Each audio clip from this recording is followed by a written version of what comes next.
To Iran now, where security forces have made dozens more arrests as anti-government demonstrations enter a sixth week.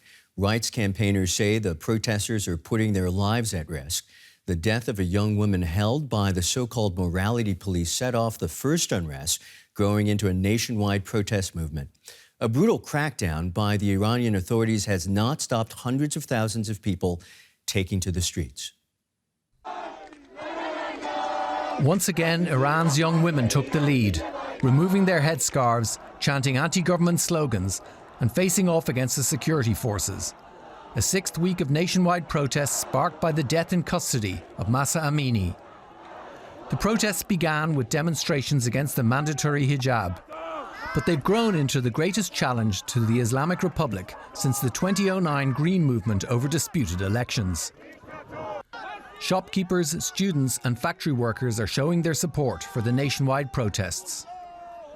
Security forces have responded with violence, firing live rounds and dispersing gatherings with tear gas. Rights campaigners say more than 200 people have been killed. Public anger about Mahsa Amini's death has gone global, from Tokyo to Berlin. In the German capital, 80,000 people joined a rally in solidarity. Marchers led by a women's group made their way through the city in the autumn sun. So I'm hoping the leaders of the free world to hear the voice of Iranian people. They ask for their ambassadors to leave that criminal government, not to negotiate with that criminal government, and to help Iranian people to be able to choose the kind of leaders and governments and life they want to live. I'm amazed. It's the first time that that so many people in our nations are united, regardless of their political beliefs, before revolution and after revolution. And yeah, so I'm really proud to be here today. Waving flags and holding signs criticizing Iran's clerical rulers, they chanted women, life, freedom. We'd like to bring in now Negin Shirakai, an activist for women's rights. She joins us now from London. It's nice to have you with us. This weekend, 80,000 people have been out on the streets of Berlin. Do demonstrations outside Iran make a difference for the people in the country? In my view, definitely. And I think in your report, you kind of signed to those things, to Iranians talked about it. At one level, the the Islamic Republic government tried for 40 years to say that there is no unity outside Iran. There is no real opposition. There is no alternative for us. So if we go, Iran would become like Iraq or unstable like Syria. So you have to deal with us. You have to try and reform within and stay with us.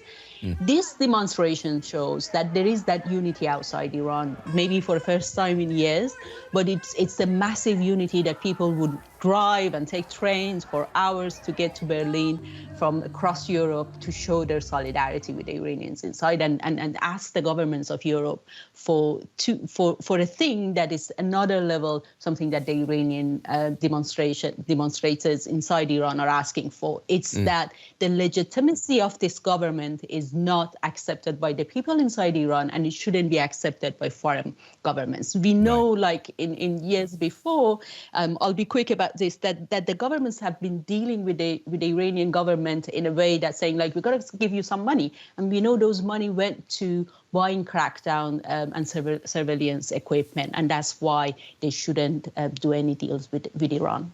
Yeah. You know, it bears repeating, live rounds have been fired at protesters, reports of 200 killed. How has violence from authorities against protesters affected the spirit of the demonstration, as far as you can see? Right now, when we are talking, there are school teachers across the country are going on a strike. They're going to school, but they're not teaching at the classes. And this is the protest against a brutal killing of a schoolgirl inside a school in Ardabil last week. So there is a crackdown, there is a brutal killing of people, as you mentioned, but people feeling they have to react to it. There's an anger inside the country that is boiling and takes people to the streets.